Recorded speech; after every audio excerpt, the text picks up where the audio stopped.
ఓం శ్రీ మాత్రే నమః. సో 5వ రోజు మన అమ్మవారి అవతారం తెలుసు కదండి, మహాచండీదేవి. మా ప్రతి లొకేషన్లో కూడా చక్కగా ఇలా అమ్మవారిని పెట్టుకుంటామండి. 9 రోజులు 9 అవతారాల్లో మేము అలంకరిస్తాము. చక్కగా ప్రతిరోజు శారీ మారుస్తాం.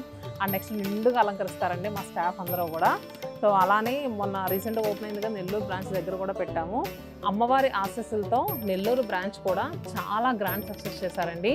సో అమ్మవారి ఆశీస్సులు మనందరి మీద ఎప్పుడు ఇలానే ఉండాలి అని మనస్ఫూర్తిగా కోరుకుంటున్నాము. సో మీ అందరూ కూడా ఈ నవరాత్రిని ఎలా సెలబ్రేట్ చేసుకుంటున్నారో కింద కమెంట్ బాక్స్లో పింక్ చేయండి.